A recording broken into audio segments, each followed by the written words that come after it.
So when I make my material list, I'm going to have to go to the store and get some wire and some other stuff like that. Well, I need to check out this plug because I want to make sure I know what size wire it is. It could be 14-2 with ground, it could be 12-2 with ground. 12-2 with ground is for to be used on a 20 amp circuit. 14-2 with ground is a Romex cable with a black, white wire, a black wire, and a bare copper wire in it.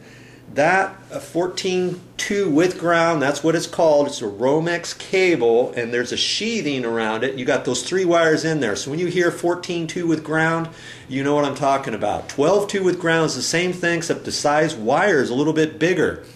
So 14-2 with ground is for a 15 amp circuit. Now, how are we going to figure out what type of circuit we got? Well, go to your sub panel and look around and see what you got in there, and that's going to tell us a big story. So I think we need to do that next. Well, here's the sub panel. I located that, and if you have a hard time finding it, usually it's behind a closet door, a bedroom door, storage room door, something like that. Now sometimes you might not have a sub panel in your house at all. It might be your actual electrical panel, main panel outside. You may have to walk outside and find it, but you know, sometimes they're inside too. So, and then you might have the main service outside, and then it comes into a sub panel such as this. Okay, well, we open up this up, and this is going to tell me a lot about the project right here. Now, I'm looking on here. See all those numbers there? This number here, and down here, up here. I'm looking at that, and that says 20 on there. So that tells me this is a 20 amp breaker. And I look up here further, and they look like they're all 20s. See up here?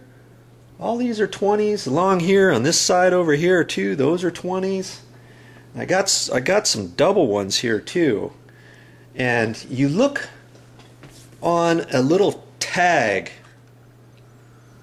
and usually there's something inside your sub panel, like something like this up here. And this will tell you what the associated numbers are. So you look up here, like say that one there. See, that says 6. I don't know if you could see that. Then you look down over here to the corresponding number. And here's 6 here. You look over here, it's a single 20 amp breaker. Number 6 said bedroom receptacles, second floor.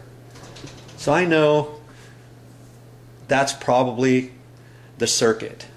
Now I can check some other ones and stuff like that, but the main thing I'm checking now is to see this. And funny thing, I don't see any that say 15 amps. So that tells me, what does that tell me?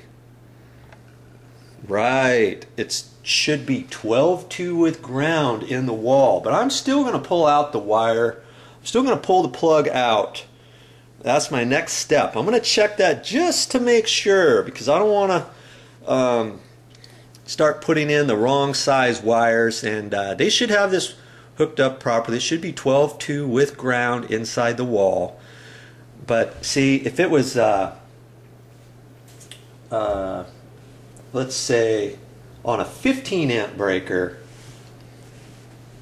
then I would need 14-2 wire. Now I could go with 12-2 with ground on a 15 amp circuit if it's 14-2 with ground, because nothing is ever going to happen, because the circuit's going to trip after it achieves so much power anyways. But I'm probably confusing you now, but you know, if you have a 20 amp breaker and you've got 12-2 with ground wire, 12 gauge wire, the last thing you want to do is install 14 gauge wire on a 20 amp circuit, because then you might have a problem on your hands, because more power is going to come in there, and your wires could burn up. You could cause a fire. It could start shorting out the breakers, and you could have a fire in here after a while. Your breaker might keep tripping, stuff like that. So those are the types of things you need to check. That's why we're checking that right now. Now I'm going to check this plug. This is the plug and the cable for the TV, and here I've got a little drop light here, and I've got that plugged into there. Now I found the associated breaker. I'm pretty sure I'm gonna turn it off and see if this goes off, because I never want you to ever work on a hot plug, because I'm going to pull that plug out of the wall.